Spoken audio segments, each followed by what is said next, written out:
main concerns is the compliance and the regulations. Like regulators, like if I come from a financial institution, then the expectations and the requirements from regulators is actually keeping me up at night, because I need to make sure that I'm complying with each and everything, and it very much resonates with the topic which we spoke about today, compliance, the road ahead.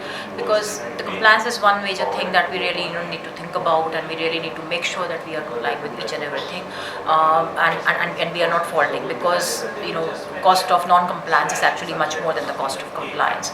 The second thing would be again related to risk and controls. We need to make sure that we are identifying all our risks, we are doing our risk management properly.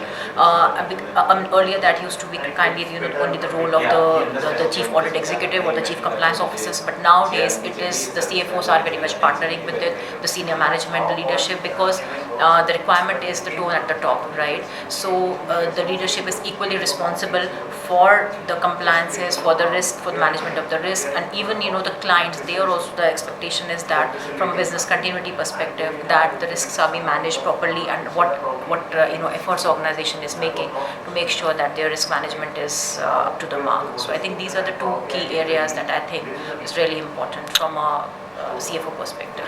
Actually, a lot of changes have come post in past 2 years. People have come up with innovative ideas. Organizations have come up with innovative ideas. In fact, like if I talk about my area, we could never think of before 2 years doing an auditing, sitting on a laptop in a closed room. I mean, we always thought that we have to audit once we are in the field, but that, all those myths kind of broke.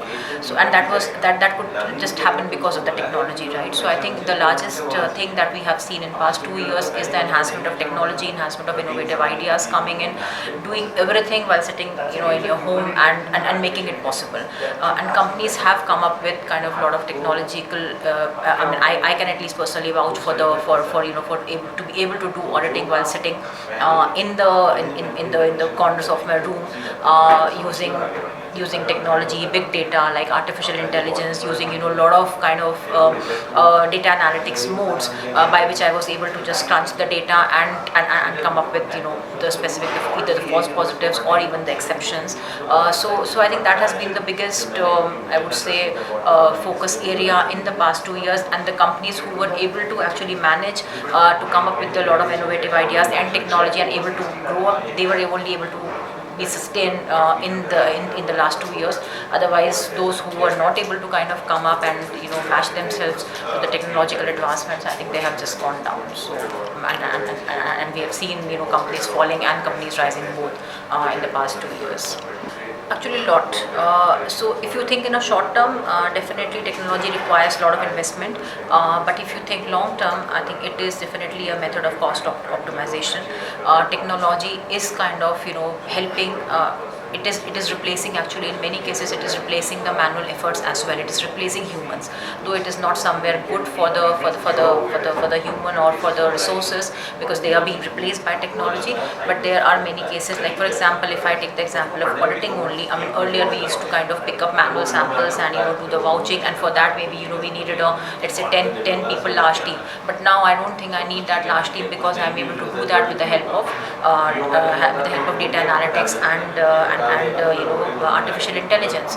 So in a way, maybe I must have invested a lot amount of money in putting up artificial intelligence or big data tools, but I'm able to optimize the cost from a resource perspective. Similarly, there have been many other areas wherein we have been able to optimize cost because of technology, while also giving us an assurance of much more accuracy, much more completeness, and compliance as well, that we are complying with it. So I think technology definitely everyone needs to kind of take care of. So first of all, obviously technology, optimization of technology, kind of innovative ideas to make sure that I'm able to imbibe technology and able to kind of improvise and put my resources for an efficient for the efficient use. Second is training, because since now technology is actually replacing, but we really definitely need human minds to kind of run that technology, right? So that training, that skills, building upon the skills and spending on the skills of the people in the company, I think that is one of the again one of the focus areas that we need to think about. Third is again, compliance. So compliance is again one of the things which should be on top of the management's mind. It's to make sure that we are not flouting on anything, because as I mentioned in beginning, regulators are really getting very focused and very pushy these days. You have to kind of make sure that we are complying with each and everything. So I think these are the key three things that I think is the need of the hour. I'm not able to think of any other four or fifth, but I think these are the three things that I would like to start. For more updates from CXO TV, please like and subscribe to our channel.